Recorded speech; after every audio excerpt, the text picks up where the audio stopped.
Twice. The Army lost the same Medal of Honor nomination twice. Not misplaced. Not delayed. Gone. We all know what that means. A black Green Beret saved 3 Americans under enemy fire while wounded 8 times. His commander submitted the paperwork immediately. It vanished. They resubmitted in 1969. It vanished again. 58 years of silence. No explanation, no apology, no medal, until a team of volunteers discovered the Army wasn't losing paperwork by accident. May 13, 1939.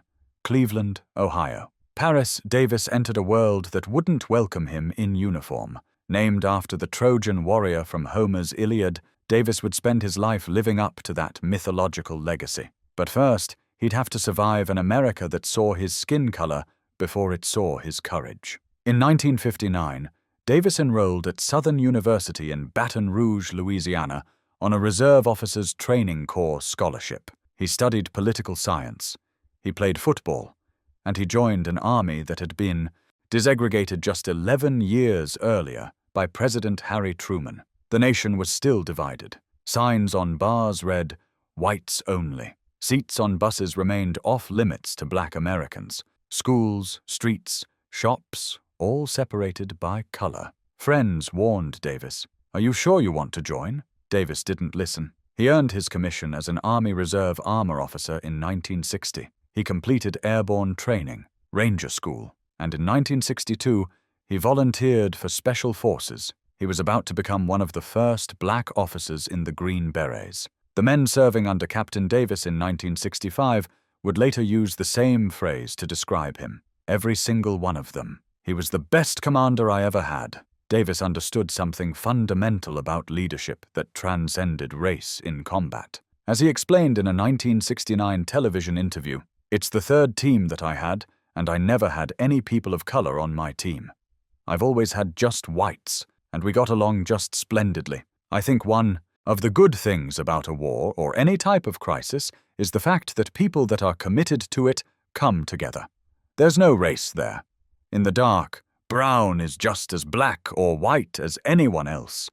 We're connected by virtue of being America's citizens." But Davis set clear boundaries from the start. "You can call me Captain Davis," he told his men, "but you can't call me that word." They didn't. They called him the best officer they'd ever served under. Then they followed him into an impossible mission. April 1965. Captain Paris Davis arrived in South Vietnam for his second tour. He took command of Special Forces Team A321 at Camp Bong Son in Binh Dinh Province. The assignment was straightforward in theory, catastrophic in practice. Davis would train an inexperienced company of South Vietnamese regional forces while simultaneously establishing a new Special Forces camp in one of the most contested provinces in Vietnam. The Viet Cong controlled the area. North Vietnamese regulars operated freely. Davis's mission was to build a beehive in a hornet's nest. Specialist 4th Class Ron Deas, the youngest member of Davis's team, later described the situation simply. "When we went on an operation, we always were outgunned. We always got into situations that were very precarious." The 883rd Regional Force Company had never seen combat. Davis would lead them on their first mission, a nighttime raid against a Viet Cong regional headquarters. The date selected was June 17, 1965. Davis and 3 other Americans, Master Sergeant Billy Waugh, Staff Sergeant David Morgan, and Specialist Robert Brown, would accompany 70 inexperienced South Vietnamese soldiers into enemy territory. They knew they'd find Viet Cong. They didn't know they'd find hundreds. Midnight, June 17, 1965. Davis led his combined force through darkness toward the Viet Cong headquarters. The pre-dawn raid achieved complete surprise. Through Davis's leadership and tactical planning, the regional force company gained the advantage immediately. They killed approximately 100 enemy soldiers. The headquarters was destroyed. As the first light appeared on the horizon, Davis gave the signal to withdraw. The raid was successful. They'd accomplished their mission. Then came the sound that every American soldier in Vietnam learned to fear: a bugle. The Viet Cong counterattack began as the sun rose over Bong Son. The ambush was massive. Hundreds of Viet Cong fighters emerged from concealed positions, attacking from 3 directions. The inexperienced South Vietnamese company panicked. The first platoon broke formation and ran. Davis found himself separated from his main force, accompanied only by 4 other men. Enemy fire raked across their position. Within minutes, the jungle erupted in continuous gunfire. Davis led 4 soldiers forward, destroying enemy gun emplacements and capturing prisoners. He was gathering intelligence, organizing defensive positions, calling for artillery, support. Then he was hit. Automatic weapons fire struck Davis in the forearm. He kept moving forward. An enemy soldier charged him at close range. Davis engaged in hand-to-hand combat. He defeated the attacker.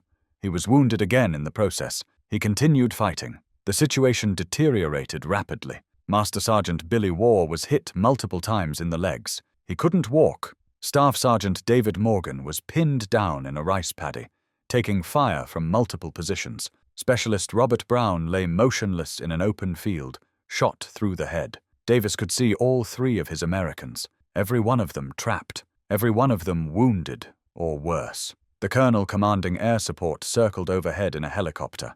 He could see the tactical situation. Davis was outnumbered at least 3 to 1. The South Vietnamese company was collapsing. American casualties were mounting. The colonel gave Davis a direct order. Evacuate. Leave the battlefield. Get out while you still can. Davis's response would become legendary. Sir, I'm just not going to leave. I still have an American out there. Davis ran toward Waugh's position. Enemy fire concentrated on the open ground. Davis was shot in the arm. He turned back. He tried again. More fire. He couldn't break through. On his 3rd attempt, Davis threw Waugh over his shoulder and began carrying him up a hill toward the defensive perimeter. He was shot in the leg. The pain was extraordinary. He didn't stop. He dragged Waugh to safety, then returned to the fight. By mid-morning, Davis was the last American standing. He'd been wounded at least 6 times. A grenade had shattered his hand. He pulled his M16 trigger with his pinky finger. He was covered in blood, his own and others. He'd been crawling through rice paddies filled with mud, human waste, and the bodies of enemy soldiers. None of it mattered. Robert Brown was still out there, 14 hours since the battle started, shot through the head, lying, face up in an open field under direct enemy fire. The colonel gave Davis a second direct order. Evacuate immediately. Davis refused. The battle continued through the afternoon. Davis coordinated artillery strikes. He directed air support. He reorganized the South Vietnamese forces, preventing a complete rout. He killed enemy soldiers with every weapon available: rifle, grenades, bayonet, bare hands. Military historians would later estimate he personally killed or wounded at least 20 Viet Cong fighters that day. But Davis wasn't keeping count. He was staying conscious, staying mission-oriented, staying alive long enough to reach Brown. Reinforcements finally arrived. With fresh troops providing covering fire, Davis made his move. He crawled through enemy fire across the open field. Brown was alive. Barely, but alive. Davis reached the wounded medic. Brown, terrified and in shock, asked if he was going to die. Davis's answer was brief and firm. Not before me. Davis carried Brown back to friendly lines. By the time helicopters evacuated the wounded Americans, nearly 19 hours had passed since the battle began. The rice paddies were stacked with enemy bodies. The South Vietnamese regional force, inexperienced and panicked at dawn, had held their ground through Davis's leadership. Every American had survived. All 4 Green Berets made it out. Davis refused medical evacuation until the last wounded soldier was aboard a helicopter. He was the final American to leave the battlefield. Master Sergeant Billy Waugh, shot multiple times and saved by Davis, would spend 9 months at Walter Reed Medical Center recovering. He'd go on to a storied career in both Special Forces and the CIA. Robert Brown, shot in the head, survived. David Morgan, pinned in the rice paddy covered with leeches, survived. All because Paris Davis refused to obey a direct order. December 15, 1965, Fort Bragg, North Carolina. Captain Paris Davis stood at attention as the Silver Star was pinned to his uniform. The Silver Star is the nation's 3rd highest military decoration. Davis had earned it, but everyone present that day knew he deserved more. Major Billy Cole, Davis's commander who'd witnessed the battle from the helicopter, had already submitted the paperwork. Immediately after the June 18th battle, Cole nominated Davis for the Medal of Honor. The paperwork moved through channels. Eyewitness statements were collected, maps were prepared, combat reports documented the action. Billy Waugh, still in Walter Reed recovering from his wounds, personally wrote up the Medal of Honor nomination. He described what he'd seen and what he'd experienced. He made Davis look good, though as Waugh later said, he had done good.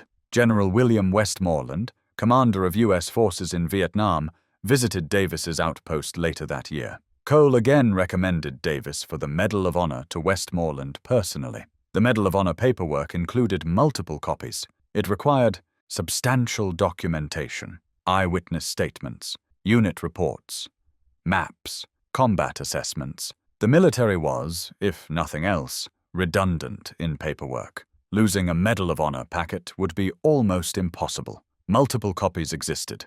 The chain of custody was clear. The importance was understood. Then the paperwork disappeared. 4 years after the battle at Bong Son, Paris Davis, now promoted and serving his 3rd tour in Vietnam, learned that no record of his Medal of Honor nomination existed.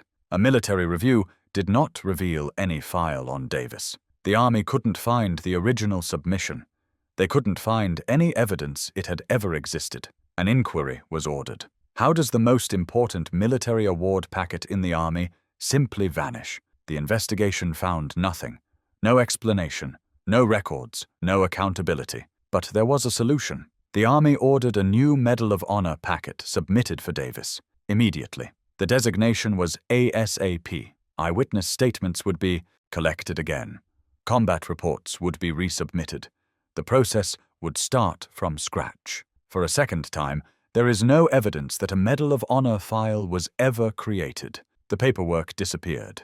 Again. Billy Waugh couldn't understand it. In 1981, 12 years after the second submission disappeared, Waugh wrote another personal statement. "I only have to close my eyes to vividly recall the gallantry of this individual," Waugh wrote. He wanted to know why Davis hadn't received the Medal of Honor.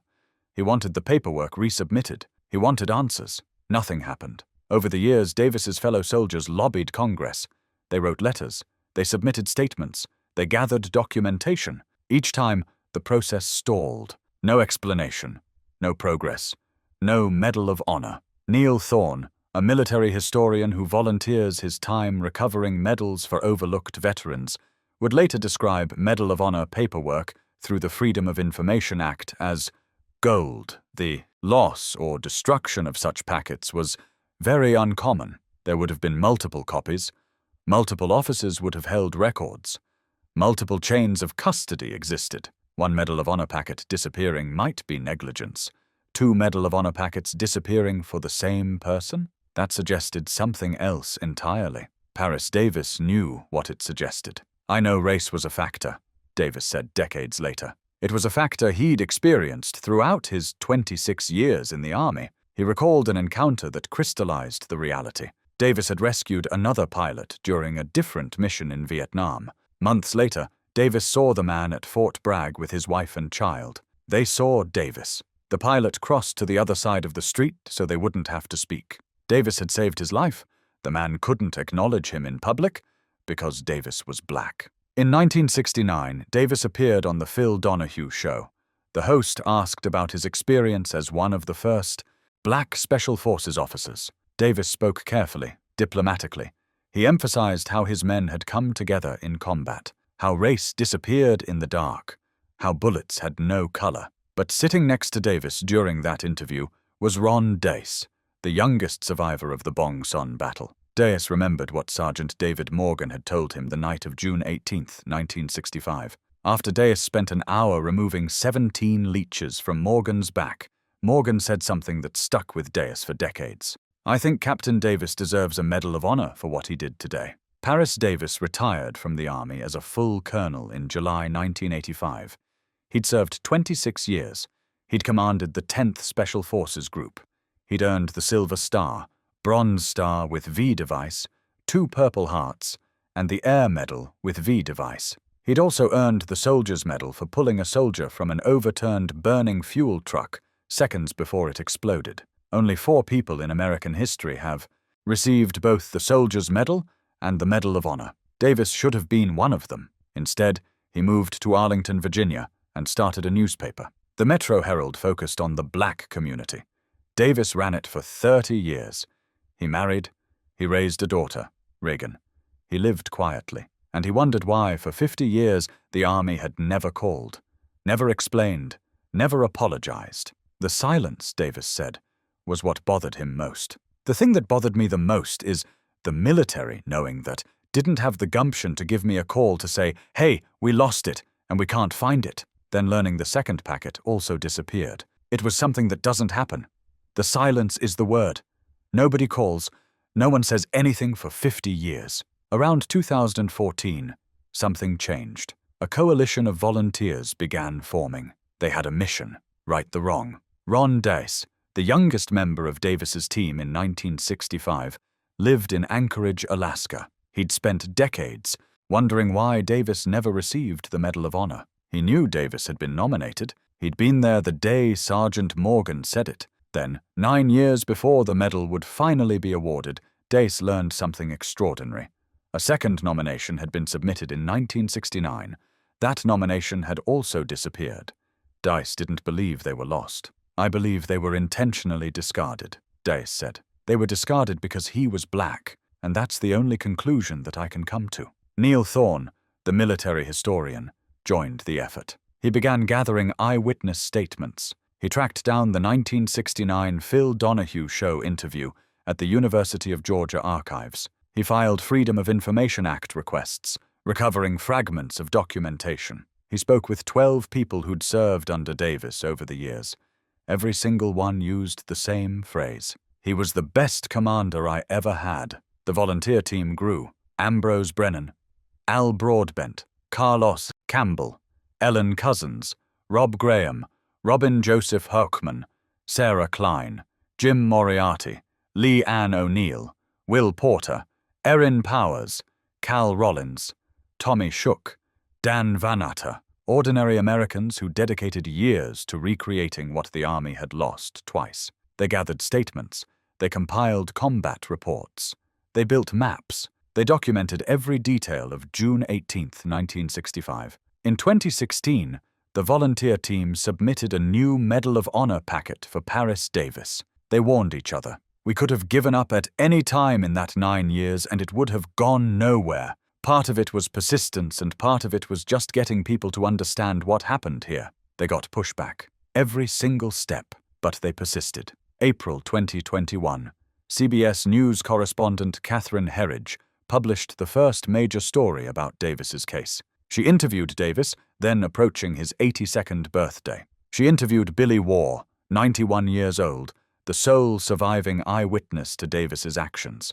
I only have to close my eyes to vividly recall the gallantry of this individual, Waugh told Herridge. Asked if Davis still deserved the Medal of Honor 56 years after the battle, Waugh's answer was immediate. That's never going to change. That cannot change, wouldn't change in my mind. Davis did a good job, and I am proud of him. The CBS story went viral. Suddenly, the 56-year injustice had a national audience. Then Acting Secretary of Defense Christopher Miller, himself a Special Forces veteran, watched the story. Miller had served in Iraq and Afghanistan. He understood what Davis had done. More importantly, he understood what had been done to Davis. In January 2021, Miller ordered an expedited review of Davis's lost nominations. The deadline was March 2021. The Pentagon missed it, June 2021. Christopher Miller, no longer Acting Secretary of Defense, published an editorial. The military bureaucracy was stalling again, he wrote. Miller urged President Joe Biden to award Davis the Medal of Honor. The pressure mounted. Army Secretary Christine Wormuth signed the recommendation packet. Defense Secretary Lloyd Austin reviewed the case. In November 2022, word leaked. Chairman of the Joint Chiefs of Staff, General Mark Milley, had approved the nomination. It was awaiting final approval from Austin. Then it would go to President Biden. On February 13, 2023, President Biden called Paris Davis. 57 years and 8 months after the battle at Bong Son, Davis learned he would finally receive the Medal of Honor. The call today from President Biden prompted a wave of memories of the men and women I served with in Vietnam, Davis said in a statement. I am so very grateful for my family and friends within the military and elsewhere who kept alive the story of A-Team A321 at Camp Bong Son. I think often of those fateful 19 hours on June 18, 1965, and what our team did to make sure we left no man behind on that battlefield. March 3, 2023, the White House. 83-year-old Paris Davis stood in the East Room, surrounded by family, friends, and the volunteers who'd fought for nearly a decade to make this moment possible. President Biden addressed the room, the ceremony, the injustice, the man. When Paris joined the ROTC unit at Louisiana's Southern University and later the Army, the nation was still divided by segregation, Biden said. Signs on bars read, "Whites only." Some seats on buses were off limits to African Americans. Schools, streets, and shops were still divided.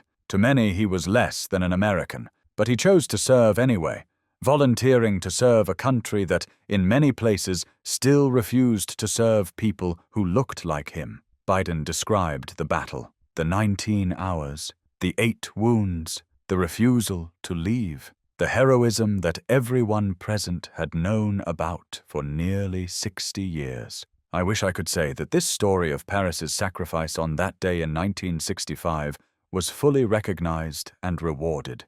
Immediately, Biden said. But sadly, we know they weren't. At the time Captain Davis returned from war, the country was still battling segregation. And although the men who were with him on that June day immediately nominated Captain Davis to receive the Medal of Honor, somehow the paperwork was never processed. Not just once, but twice, Biden turned to Davis. But you know what Captain Davis said after learning that he would finally receive the Medal of Honor? Quote, "America was behind me." The president's voice filled with emotion. The word gallantry is not much used these days, but I can think of no better word to describe Paris. Paris, you are everything this medal means. You're everything our generation aspired to be. You're everything our nation is at our best. Brave and big-hearted, determined and devoted, selfless and steadfast. Biden read the Medal of Honor citation, the official record of June 18, 1965. The actions that everyone in that room had known about for some 2 hours. Then he placed the Medal of Honor around Paris Davis's neck, 57 years, 8 months, and 13 days after Davis refused to leave his men behind. The Army later acknowledged they could not determine whether records were lost or under what circumstances. Due to lack of records, we cannot say for sure, Army spokeswoman Madison Bonzo said. The official position was incomplete documentation. No evidence of discrimination, just unfortunate circumstances. Neil Thorne, the historian who'd spent 9 years recreating what disappeared, saw it differently. There's nothing that overtly spells out racism, but look at the times, Thorne said. 1965, the year Davis was first nominated. The Civil Rights Act had passed just 1 year earlier. Bloody Sunday in Selma happened in March. The Voting Rights Act passed in August. America was tearing itself apart over the question of whether black Americans deserved equality. And Paris Davis, a black Special Forces captain who'd disobeyed a white colonel's orders and saved his white teammates, was nominated for the nation's highest military honor. The paperwork disappeared. Then it disappeared again. Ron Dice attended the White House ceremony. 79 years old, the youngest survivor of Team A321. He'd spent 9 years working with the volunteer team, 9 years recreating documentation, 9 years fighting the Pentagon. Watching Biden place the Medal of Honor around Davis's neck, Dice was emotional. I was more than happy to participate in the team to see this wrong being righted. I'm just thrilled that this has happened. Finally, Billy Waugh couldn't attend.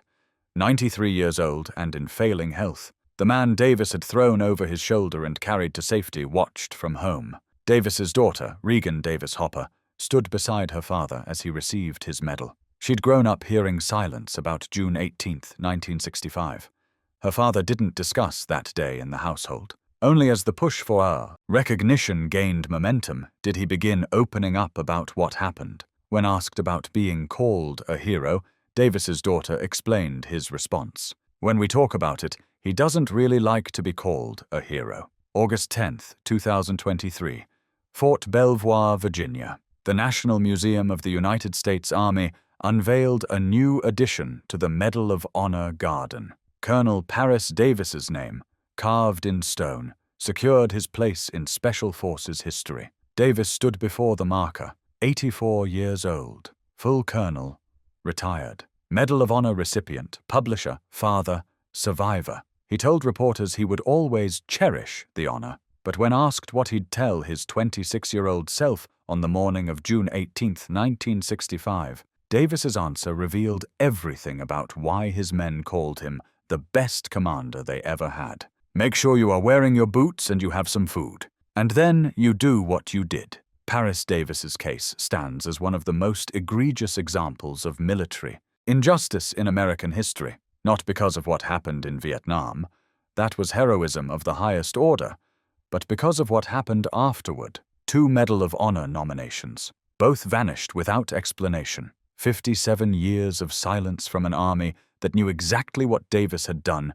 and chose to do nothing. The only reason Davis received his medal was because a team of volunteers refused to accept the injustice. They spent 9 years fighting the Pentagon. They recreated documentation that shouldn't have needed recreation. They told a story that should have been told in 1965, and they did it all for free, because it was the right thing to do, because Paris Davis had refused to leave his men behind, and they refused to leave him behind. The Medal of Honor citation reads, Captain Paris D. Davis distinguished himself by acts of gallantry and intrepidity above and beyond the call of duty while serving as commander of Detachment A321, 5th Special Forces Group, during combat. Operations against an armed enemy in the vicinity of Bong Son, Republic of Vietnam, June 17 through 18, 1965. 57 years, 8 months,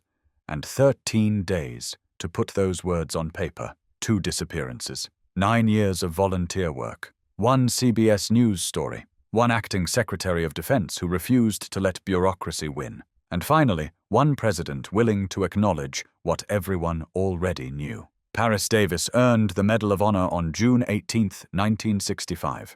He just had to wait 58 years to receive it. Because in 1965, a black Special Forces captain who disobeyed orders to save white soldiers represented something the Army wasn't ready to celebrate. By 2023, America had changed enough to admit what it had done. But Paris Davis, standing in the White House with the Medal of Honor around his neck, offered the grace that his country hadn't earned. America was behind me, he said, even when America made him wait 58 years to prove it.